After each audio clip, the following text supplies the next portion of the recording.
Imagine a man who, despite his fears and doubts, rose up to lead an oppressed people and guide them to freedom.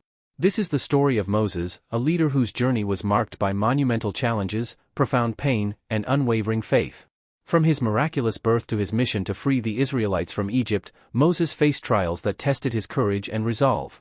He dealt with rejection, doubt, and the overwhelming responsibility of leading a nation toward the promised land. His story is a profound connection to human struggle, a reminder that even in the darkest of adversities, hope and faith can carry us toward the fulfillment of our wildest dreams. In this video, we explore the full story of Moses, a leader who not only faced his own challenges, but also offered a divine solution to a desperate people. Prepare for a journey that reveals how an ordinary man, guided by a vision and a divine promise, transformed history and left an everlasting legacy of courage and faith. But before I tell you everything about the story of Moses, just check if you are already subscribed to our channel, because here we will be bringing new biblical stories every week just like this one about Moses, so that you can continue connecting with God and the scriptures. The birth of Moses took place during a dark time for the Hebrews in Egypt. The Pharaoh, concerned about the growth of the Israelite people, gave a cruel order: all newborn Hebrew boys were to be thrown into the Nile River. In this context, Jochebed, a Hebrew woman, gave birth to a baby boy and, seeing that he was healthy and beautiful, decided to hide him, risking her own life. For 3 months, she managed to keep the baby a secret, but when it became impossible to hide him any longer, Jochebed made a courageous decision. She made a basket of reeds, waterproofed it with bitumen and pitch, placed the boy inside and left him on the banks of the Nile River, among the reeds. The baby's sister, Miriam, stood at a distance, watching to see what would happen. It was then that Pharaoh's daughter came to bathe in the river. When she saw the basket, she ordered her servants to bring it to her. When she opened the door, she found the baby crying and, moved, decided to adopt him. Miriam then approached and asked if she should call a Hebrew woman to breastfeed the boy, and the princess agreed. Miriam ran to her mother, Jochebed, who was called to breastfeed her own son. Jochebed was able to care for Moses until he was taken to the palace to be raised as the son of Pharaoh's daughter. The princess named him Moses, which means drawn from the water. Thus, Moses grew up in Pharaoh's palace as a prince, but from his birth he was already marked for a much greater purpose: to free the Hebrew people from slavery in Egypt. Moses grew up in Pharaoh's palace, surrounded by luxury and privilege, treated like a true prince. He had everything he could wish for: a comfortable life, an elite education, and the respect of the Egyptians. However, as the years passed, something inside him began to bother him. He began to realize that he was different from the people around him. He did not look like the Egyptians, nor did he share their origins. This led him to question his true identity. It was then that Moses discovered the truth: he was not Egyptian, but Hebrew, belonging to the people who lived as slaves in Egypt, oppressed and mistreated by Pharaoh himself. This revelation changed everything. Suddenly, Moses realized that the people he saw being exploited and humiliated, the people who worked tirelessly under the whip of the taskmasters, were his own people. Moses' life took an unexpected turn. One day, while walking down the street, he saw an Egyptian taskmaster brutally beating a Hebrew. The feeling of injustice boiled within him. Moses, overcome with anger and compassion, intervened and killed the Egyptian, burying his body in the sand, hoping that no one would see. The next day, he found 2 Hebrews fighting with each other and tried to separate them. But instead of receiving thanks, he was confronted: "Who made you a judge over us?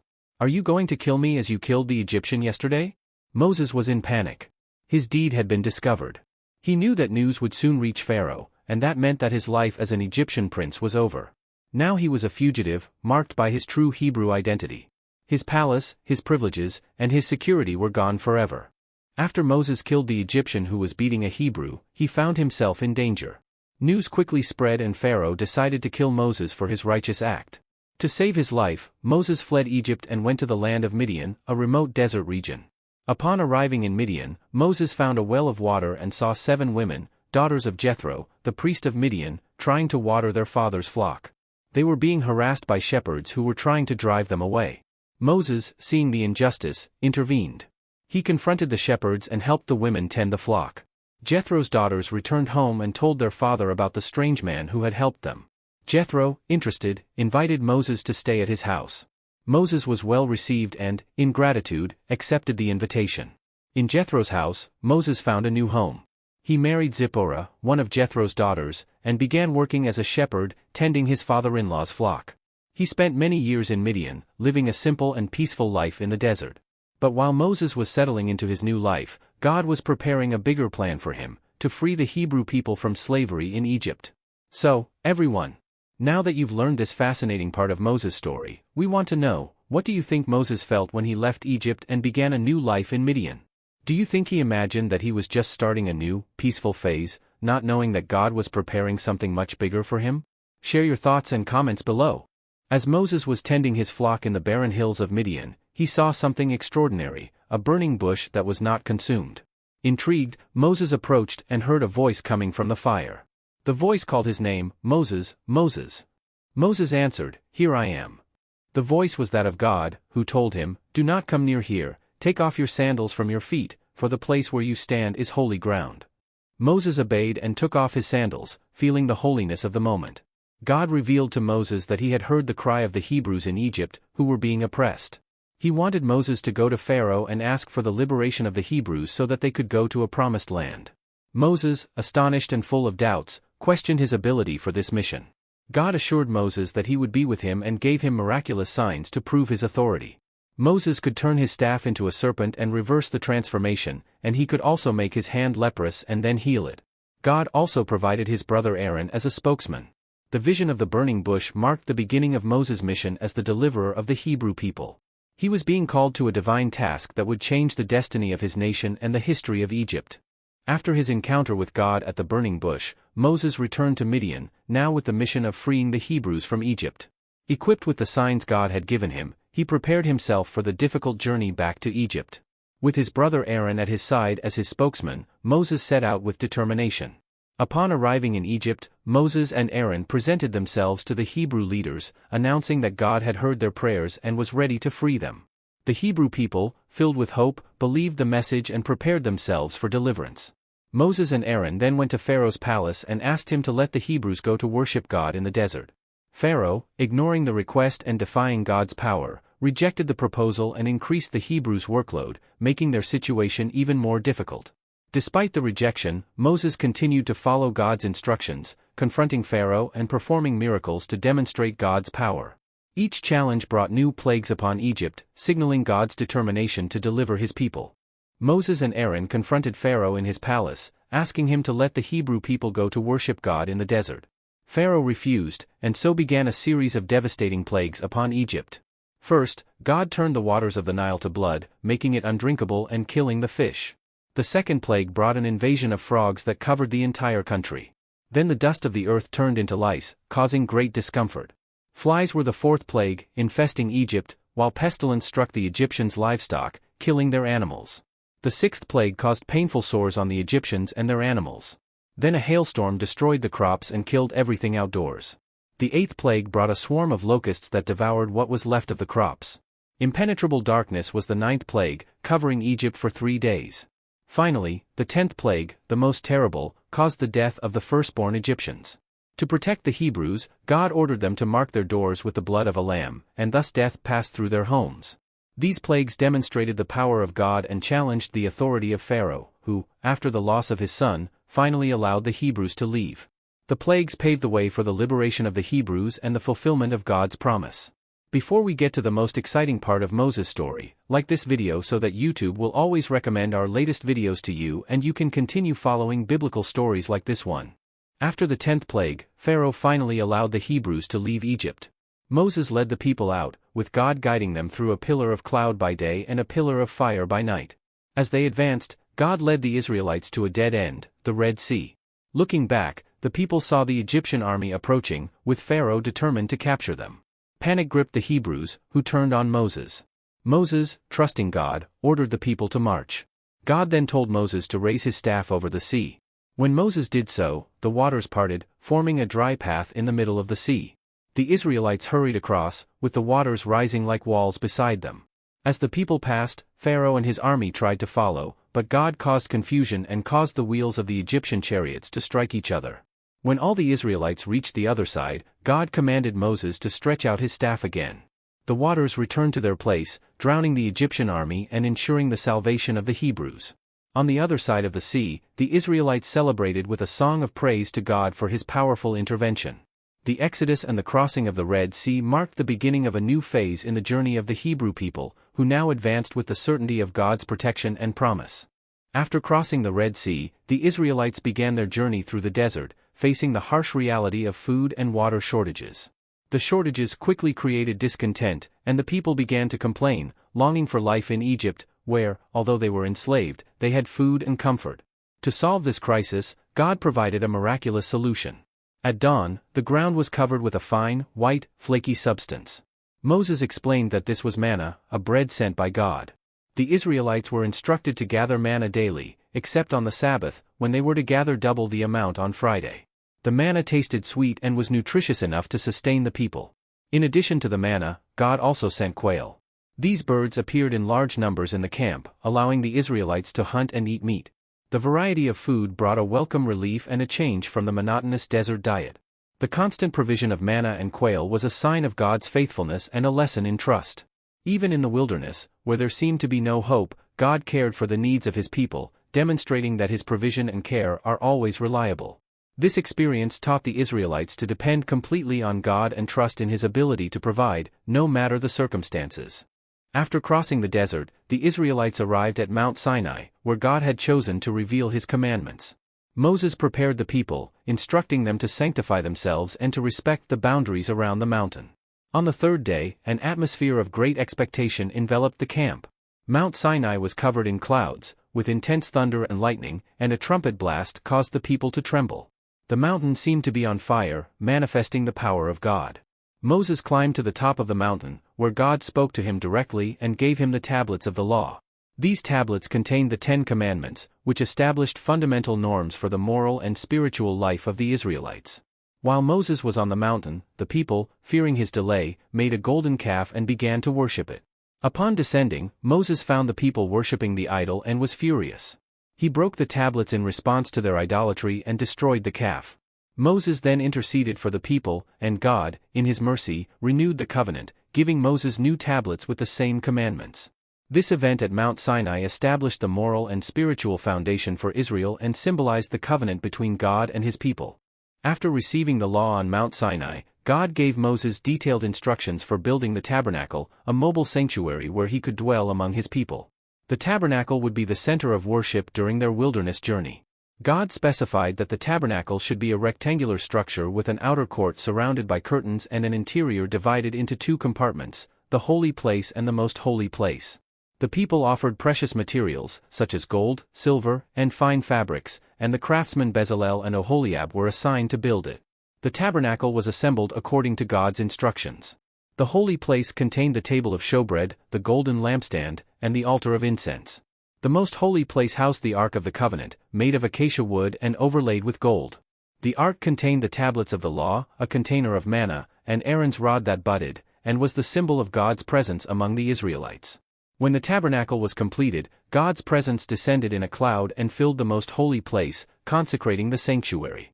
The tabernacle and the Ark of the Covenant represented God's presence and covenant with his people, being the center of their spiritual life and worship during their wilderness journey. During the wilderness journey, a serious internal crisis arose with the rebellion of Korah, a Levite dissatisfied with the leadership of Moses and Aaron. Korah and his allies, including Dathan and Abiram, challenged Moses' authority, arguing that the entire congregation was holy and that he and Aaron had elevated themselves unjustly. Korah and his followers gathered a group of 250 leaders and opposed Moses and Aaron, accusing them of abusing their power. Moses responded calmly, suggesting that the next day Korah and his supporters offer incense before God so that he could decide who should truly lead. The next day, as Korah and his followers prepared for the ceremony, God sent a powerful sign. The earth opened and swallowed Korah, Dathan, Abiram, and their families, and fire consumed the 250 rebels. This event demonstrated God's choice of Moses and Aaron as leaders. Furthermore, God ordained an additional test to confirm Aaron's priesthood. Each tribe gave a rod to the tabernacle, and Aaron's rod budded and produced almonds, proving his divine selection as priest. Korah's rebellion and subsequent miracles confirmed the authority of Moses and Aaron, demonstrating that God's established leadership and roles were sacred and should not be challenged. During the Israelites' journey through the desert, they came to a place called Meribah and were faced with a severe lack of water. In despair, they began to grumble against Moses and Aaron, asking why they had been brought out of Egypt to die of thirst in the desert. God, hearing their complaints, commanded Moses to speak to the rock in front of the people so that it would bring forth water. But, frustrated and angered by the Israelites' constant complaining, Moses struck the rock with his staff twice instead of simply speaking to it as God had instructed. Although water did come out of the rock, Moses disobeyed God's command.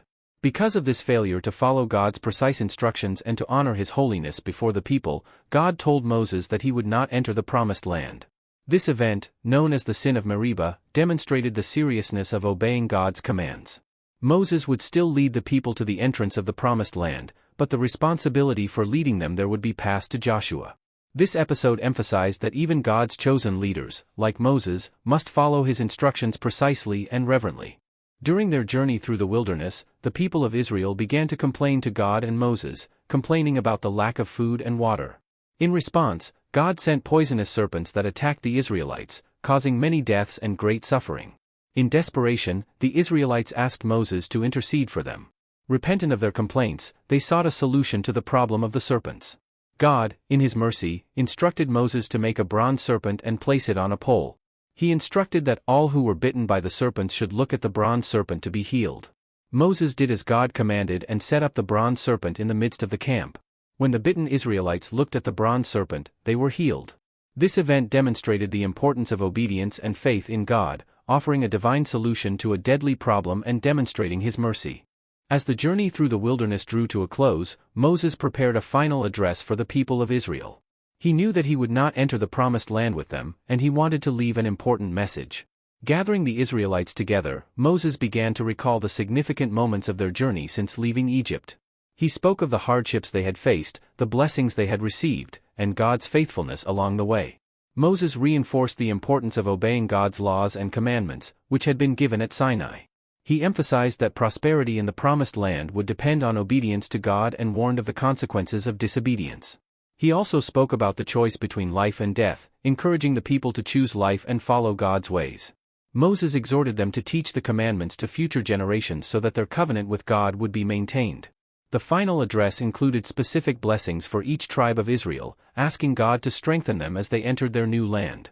As the wilderness journey drew to a close, Moses was called by God to climb Mount Nebo. God had told him that he would not enter the promised land, but he could see it from the top of the mountain. Moses climbed the mountain, laden with wisdom and memories of his leadership. When he reached the top, God showed him the vast expanse of the promised land, the land that the Israelites would eventually conquer. Moses surveyed the land with a mixture of joy and sadness, knowing that his work was complete. Moses died there, on Mount Nebo, at the age of 120. Despite his age, he was still vigorous. God buried him in a nearby valley, but his exact burial site remains unknown. The people of Israel mourned the loss of their leader with great sadness. Moses' death marked the end of an era and the beginning of a new era under the leadership of Joshua. Moses' legacy would continue to guide the people through the laws and teachings he left behind. His life and leadership were remembered with respect and gratitude, and his story served as a powerful testimony to faith and obedience to God. So, folks, with the death of Moses on Mount Nebo, we see the end of an era and the beginning of a new chapter in the history of Israel. How do you think Moses felt when he saw the promised land from the top of the mountain, knowing that he would not enter it? And how do you see his legacy impacting the lives of the Israelites and even our lives today? Share your thoughts and feelings in the comments below. So, we have come to the end of our journey through the life of Moses, a man whose story is truly inspiring. From his miraculous birth to his steadfast leadership that led the people of Israel to the promised land, Moses showed us the power of faith and perseverance. He faced immense challenges and profound trials, but he never lost hope. Even when the path seemed impossible, Moses trusted in God and kept going, showing that even in the greatest difficulties, inner strength and faith can lead us to achieve our goals. As we look at Moses' life, we see that all of us, at some point, face our own deserts and storms. But the message he leaves us with is clear: no matter how difficult the journey, faith and determination can lead us to a better future. Thank you for joining us on this incredible journey through the life of Moses, and don't forget to subscribe to our channel so you don't miss more stories like this. We hope his story touched your heart and gave you a new perspective on how to face life's challenges with courage and faith. Until next time, keep believing, keep fighting, and never stop dreaming.